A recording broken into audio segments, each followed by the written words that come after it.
ਤੇ drug case ਮਾਮਲੇ ਦੇ ਵਿੱਚ ਤਿੰਨ ਰਿਪੋਰਟਾਂ SIT ਦੀਆਂ ਜਿਹੜੀਆਂ ਹਾਈ ਕੋਰਟ ਵੱਲੋਂ ਮੁੱਖ ਮੰਤਰੀ ਨੂੰ ਸੌਂਪੀਆਂ ਜਾਂਦੀਆਂ ਨੇ। ਪੰਜਾਬ ਭਰ ਵਿੱਚ ਉਹਨਾਂ ਰਿਪੋਰਟਾਂ ਦੀ ਚਰਚਾ ਛਿੜੀ ਹੋਈ ਹੈ। ਤਿੰਨ ਰਿਪੋਰਟਾਂ ਦੇ ਵਿੱਚ ਕਿਹੜੇ ਨਾਮ ਹੋਣਗੇ ਇਸ ਨੂੰ ਲੈ ਕੇ ਚਰਚਾ ਛਿੜੀ ਹੋਈ ਹੈ। ਉਹ ਨਾਮ ਜਿਹੜੇ ਨੇ ਉਹਨਾਂ ਤੋਂ ਹੁਣ ਪਰਦਾ ਉੱਠਦਾ ਦਿਖਾਈ ਦੇ ਰਿਹਾ।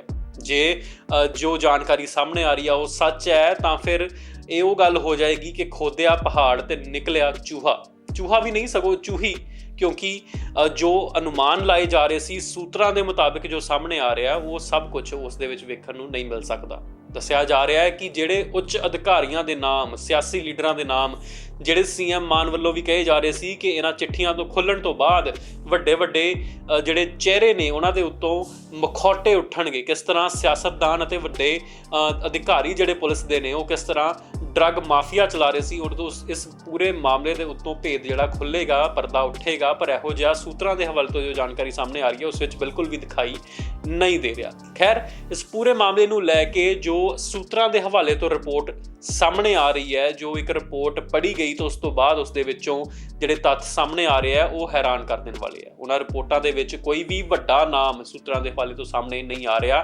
ਹਾਲਾਂਕਿ CM ਮਾਨ ਵੱਲੋਂ ਇੱਕ ਟਵੀਟ ਪਾ ਕੇ ਕਿਹਾ ਗਿਆ ਸੀ ਕਿ ਬਣਦੀ ਕਾਰਵਾਈ ਹਰ ਉਸ ਸ਼ਖਸ ਤੇ ਕੀਤੀ ਜਾਵੇਗੀ ਜਿਹੜਾ ਵਿਅਕਤੀ ਇਹਨਾਂ ਰਿਪੋਰਟਾਂ ਦੇ ਵਿੱਚ ਗੁਨੇਗਾਰ ਪਾਇਆ ਜਾਵੇਗਾ। ਉਹ ਭਾਵੇਂ ਕੋਈ ਵੀ ਸਿਆਸਤਦਾਨ ਹੋਵੇ, ਉਹ ਭਾਵੇਂ ਕੋਈ ਵੀ ਪੁਲਿਸ ਅਧਿਕਾਰੀ ਹੋਵੇ ਜਾਂ ਫਿਰ ਉੱਚ ਅਧਿਕਾਰੀ ਹੋਵੇ, ਕਿਸੇ ਪੱਧਰ ਦਾ ਵੀ ਅਧਿਕਾਰੀ ਹੋਵੇ ਜਾਂ ਸਿਆਸਤਦਾਨ ਹੋਵੇ। ਹਾਲਾਂਕਿ ਜੇ ਦੂਜੇ ਪਾਸੇ ਨਿਗਾਹ ਮਾਰੀਏ ਤਾਂ ਬਾਕੀ ਜਿਹੜੇ ਵਿਰੋਧੀ ਧਿਰਾਂ ਦੇ ਸਿਆਸਤਦਾਨ ਆ ਉਹਨਾਂ ਵੱਲੋਂ ਇਹ ਜ਼ਰੂਰ ਕਹਿ ਦਿੱਤਾ ਗਿਆ ਸੀ ਕਿ ਉਹਨਾਂ ਚਿੱਠੀਆਂ ਦੇ ਵਿੱਚ ਇਹੋ ਜਿਹਾ ਕੁਝ ਵੀ ਨਹੀਂ ਹੈ ਜਿਨ੍ਹਾਂ ਤੋਂ ਉਹਨਾਂ ਨੂੰ ਡਰਨ ਦੀ ਲੋੜ ਹੈ। ਹੁਣ ਇੱਥੇ ਇਹ ਸਵਾਲ ਖੜਾ ਹੁੰਦਾ ਹੈ ਕਿ ਕਿਉਂ ਜਿਹੋ ਜਿਹੀ ਰਿਪੋਰਟ ਸਾਹਮਣੇ ਆ ਰਹੀ ਹੈ ਸੂਤਰਾਂ ਦੇ ਹਵਾਲੇ ਤੋਂ, ਜੇ ਉਹੋ ਜਿਹੀ ਰਿਪੋਰਟ ਹੀ ਅਸਲ ਹੈ ਤਾਂ ਕੀ ਇਸ ਰਿਪੋਰਟ ਨੂੰ ਵੀ ਫੈਬਰੀਕੇਟ ਕੀਤਾ ਗਿਆ, ਕੀ ਇਸ ਰਿਪੋਰਟ ਦੇ ਵਿੱਚ ਵੀ ਧਾਂਦਲੀ ਕੀਤੀ ਗਈ ਹੈ? ਸਵਾਲ ਖੜੇ ਹੋ ਰਹੇ ਨੇ ਕਿਸ ਨੇ ਕੀਤੀ ਹੈ। ਜਾਂ ਫਿਰ ਇਹ ਵੀ ਨਹੀਂ ਕਿਹਾ ਜਾ ਸਕਦਾ ਕਿ ਫੈਬਰੀਕੇਟਡ ਰਿਪੋਰਟ ਹੈ, ਹੋ ਸਕਦਾ ਹੈ ਕਿ ਰਿਪੋਰਟ ਦੇ ਆਧਾਰ ਉੱਤੇ ਅਸਲ ਦੇ ਵਿੱਚ ਕੋਈ ਉੱਚ ਅਧਿਕਾਰੀ ਹੋਵੇ ਹੀ ਨਾ। ਪਰ ਇਹ ਵੀ ਸੋਚਣ ਦਾ ਵਿਸ਼ਾ ਹੈ ਕਿ ਜੇ ਇੱਕ ਪਾਸੇ ਇੱਕ ਥਾਣੇਦਾਰ ਹੈ ਕਿ ਉਸਦੀ ਇੰਨੀ ਪਾਵਰ ਹੁੰਦੀ ਹੈ ਕਿ ਉਹ ਥਾਣੇਦਾਰ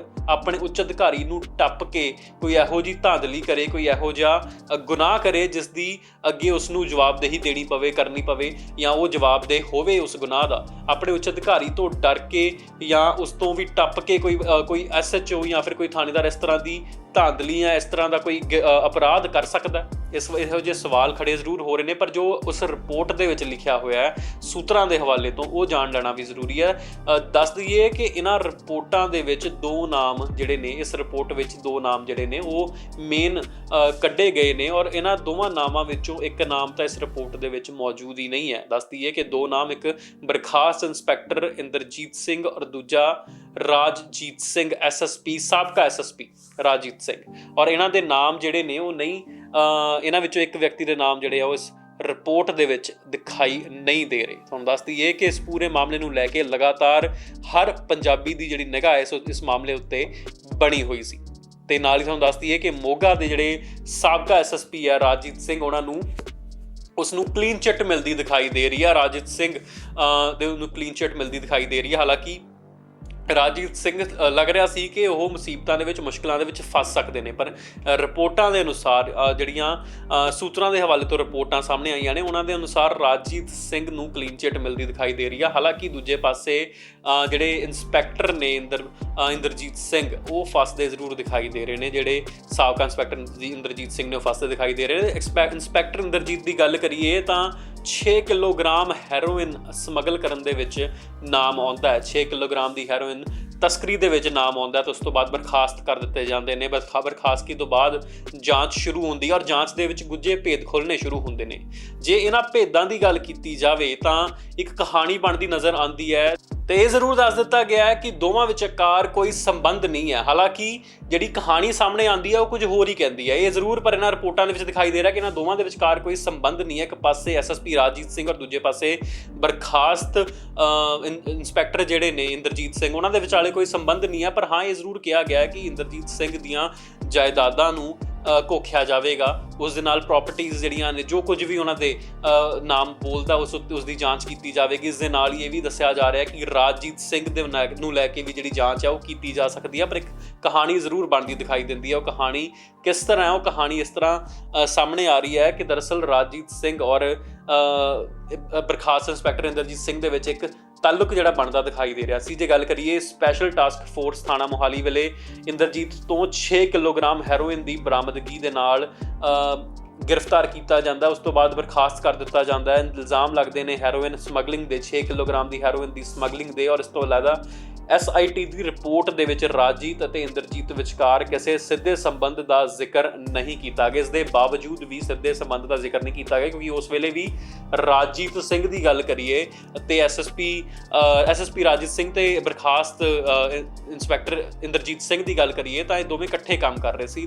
बर्खास्त इंस्पैक्टर इंदरजीत सिंह SSP साबका SSP राजजीत सिंह के अंडर काम कर रहे थे। उस वेले 6 किलोग्राम हैरोइन फड़ी जाती है और उदों भी कोई भी लिंक जिहड़ा बनता नहीं दिखाई दिंदा। बर्खास्त कर दिते जाते हैं पर उस तो बाद भी उसके बावजूद भी कोई भी संबंध जिहड़ा वो नहीं दस्सिया जा रहा।